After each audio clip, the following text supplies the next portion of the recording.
spontanément, qu'est-ce que ta plus importante peur? J'ai peur de faire souffrir. Peur de faire souffrir les autres. Donne-moi un exemple de comment on fait souffrir quelqu'un. Ils ont un mot qui blesse ou il est en peur. En n'étant pas là quand il a besoin, tu as dit? Oui. OK.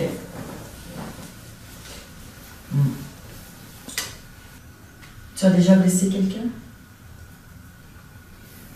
Je tâche toujours de ne blesser personne. Quelle est ma question?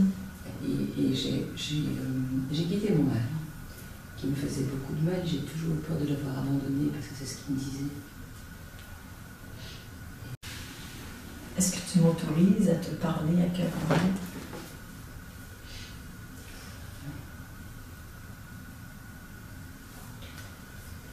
Il est possible que tu n'apprécies pas beaucoup ce que je vais te dire. Je peux quand même. Je demande l'autorisation malgré le fait que je sache que tu es ici pour ça. Mais je veux être très délicate et je sais que ce que tu vis est souffrant. C'est ma façon de prendre soin de toi. Il y a dans ce que tu exprimes quelque chose de très contrôlant. Comme si tu voulais contrôler la vie de tout le monde. Et leur éviter la souffrance. Alors que la souffrance fait partie intégrante de la vie. Dans la tienne, dans la mienne et dans celle de chaque être humain. Ce n'est pas à nous que revient la décision de dire on doit épargner la souffrance chez les autres. Ce qui m'apparaît être au-dessus de cette décision serait de rester vrai, authentique avec toi.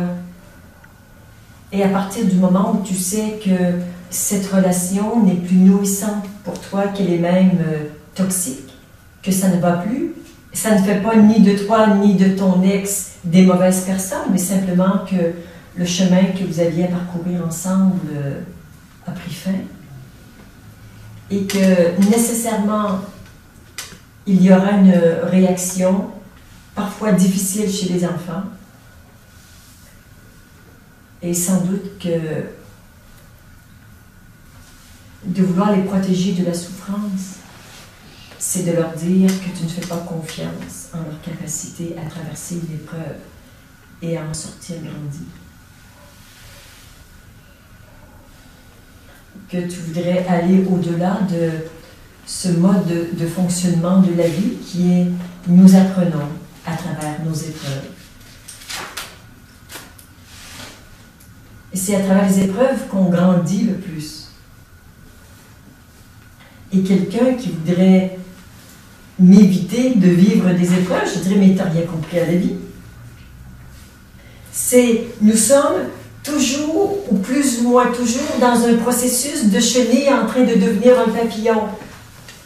Et je suis petite à un certain égard, et pour grandir, je dois vivre cette chrysalide, lâcher des vieux trucs, lâcher papa, maman, la famille, peut-être que je l'ai connue, pour maintenant m'apprendre à vivre mon enfance ou mon adolescence d'une autre façon, donc de maturer.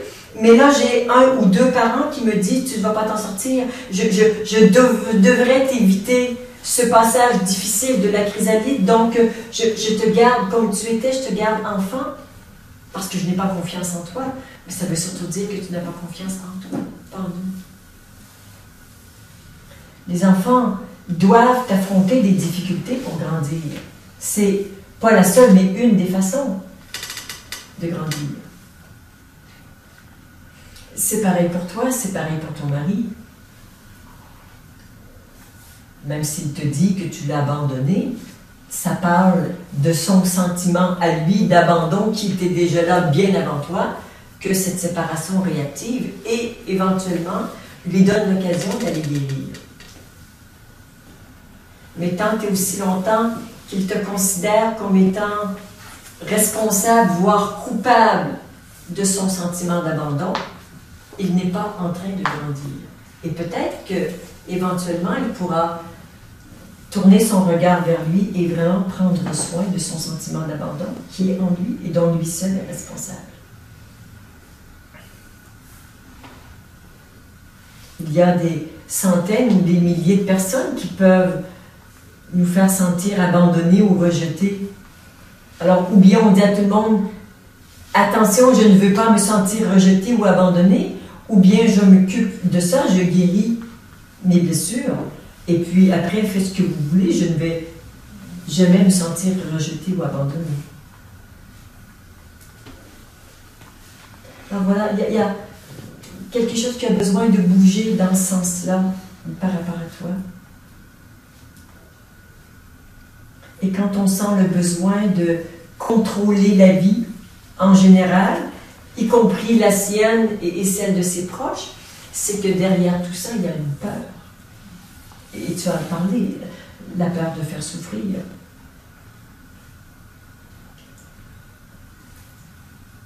Je peux maintenant, peut-être, assumer un peu plus que dans ce que je vais dire ou faire, vous pouvez souffrir. C'est comme j'ai fait avec toi avant de prendre la parole. Peut-être que ça va être difficile. Mais à partir d'un cœur authentique, c'est vraiment ce que j'ai envie de t'offrir. Et je sais que tu vas être capable d'en faire bon usage, de grandir avec ça. Mais je ne vais pas, surtout pas, t'épargner la vérité et te laisser aveugle.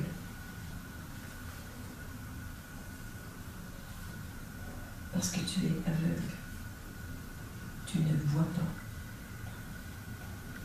Et tu vois, tu viens ici pour voir davantage.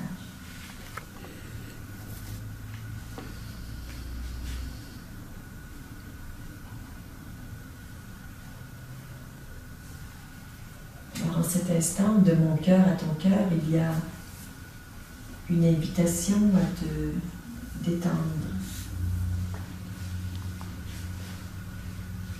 dans la grâce, à t'abandonner à ce qu'il y a de plus beau, de divin, d'éternel en toi.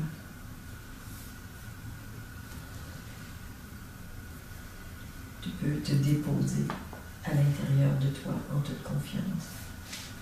C'est toi qui t'ouvres les bras. C'est en toi que tu t'abandonnes. Tu ne vas pas te lâcher.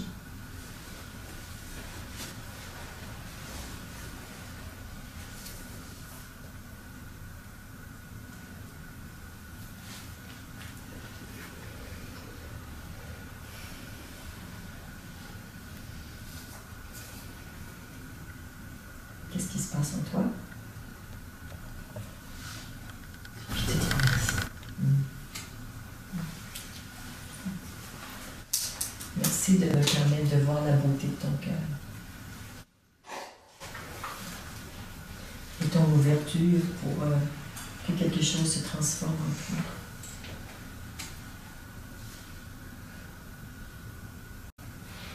Il est souffrant et difficile, cette portion du chemin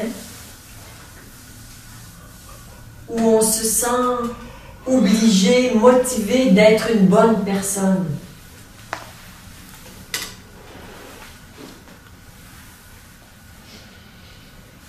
Quand ça lâche et que je me contente d'être qui je suis en vérité, parfois bonne, parfois même très bonne, parfois moins bonne. Je fais plein d'erreurs, plein d'erreurs. Mais je suis toujours en même temps prête à apprendre de mes erreurs. Qu'est-ce que je veux m'enseigner avec l'erreur que j'ai faite? Qu'est-ce que j'ai à apprendre pour être un humain un peu plus accompli, un peu plus aimant? J'ai toujours le pardon proche, sachant que je fais plusieurs erreurs tous les jours. Et même ce mot de pardon n'a plus vraiment son utilité. Juste, il a été utile. Et maintenant, ça s'est transformé en peut-être quelque chose qu'on pourrait appeler l'humilité. J'aime pas trop ce mot. J'utiliserais peut-être plus le mot simplicité. J'ai juste le droit d'être moi. Et ce moi dont je parle n'a pas la prétention d'être abouti, ni même de le devenir un jour. Je sens que ça se transforme dans une direction que j'apprécie. Quand serai-je au bout du chemin? Certainement jamais. Il y a ce regard qui me semble surtout lucide sur soi. Et quand on parle de regard, je sais que tu te sens intimement concerné. Un regard lucide de « je suis un être humain ordinaire, en chemin, qui grandit, qui s'ouvre, qui fait des expériences. » Et cette prétention spirituelle dont j'ai parlé tout à l'heure, quand on en est dépouillé, qu'est-ce que ça change le regard et qu'est-ce que ça rend la vie simple? Personne à sauver, il y a même personne à aider, il y a juste à partager. Ce que tu me permets de dire avec ton partage, j'aime l'entendre dans ma bouche parce que je me parle à moi ici. Et ça me fait du bien de m'entendre dire ça. Alors c'est comme si on est un peu déshabillé, dépouillé d'une espèce de manteau de « il faut ceci ou cela » et fou, il n'y a pas trop de « il faut », il y a « je suis ce que je suis » puis on va voir aujourd'hui ce que ça donne. Et puis il y a des personnes que j'ai fait souffrir. Je peux juste garantir que j'ai fait de mon mieux tout le temps. Et que je ne peux pas épargner à qui que ce soit la souffrance qu'ils ont à vivre sur leur chemin de vie. Et si pour un enfant, son chemin de vie, c'est de vivre le divorce ou la séparation de ses parents, on ne peut pas l'éviter. J'ai quitté mon fils quand j'ai divorcé, il avait 13 ans. J'en ai été séparée presque totalement pendant 5 ans. C'était extrêmement difficile pour moi et pour lui. On se voyait 2 fois par année. C'est la force. La lettre qu'il m'a écrite quand il avait 18 ans, c'est d'une beauté et d'une maturité. Combien il me remerciait d'avoir été honnête et d'avoir fait ce qui était juste pour moi. Ce qui est juste pour moi, c'était de divorcer et de le laisser avec son père. Il avait un très bon papa et je ne pouvais plus m'en occuper. Aujourd'hui, ce n'est plus une souffrance pour lui, c'est une situation qui l'a fait grandir. Et plus on comprend ça, plus on peut être vrai dans les justes vrai dans les gestes justes qui nous habitent de faire. Alors, si tu as envie de lâcher un peu le truc que sur tes épaules, je sens que tes épaules, elles sont très, très pesantes. C'est ici, hein, énergétiquement, c'est une cape, mais de plomb. Que tu portes en lien avec cette idée de devoir assurer le bien-être des uns et des autres. Ne les prive pas de leur autonomie et de cette nécessité qu'ils peuvent contacter d'aller trouver en eux les ressources dont ils ont besoin pour traverser les épreuves. Si tu les surprotèges, tu les coupes d'eux-mêmes, de la source qu'ils ont en eux. Et tu t'amènes une espèce de lourdeur sur tes épaules qui est énorme.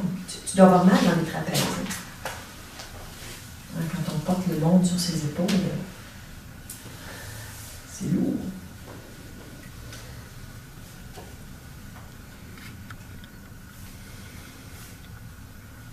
Nous en reparlerons cet après-midi, mais en attendant, si tu peux juste laisser vivre en toi l'idée que tu n'as pas apporté la souffrance du monde sur tes épaules. Que juste de t'occuper de la petite Dominique, c'est suffisant. Le monde ne t'en demande pas plus. Remets à chacun la responsabilité de sa vie.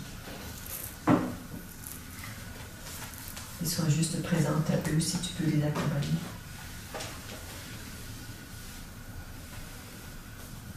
Et accepte qu'ils puissent souffrir.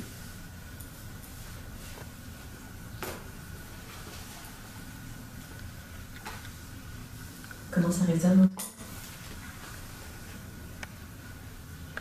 Ce que tu dis est très juste et ça me soulage. Merci. Ça va faire son chemin et tu pourras en reparler.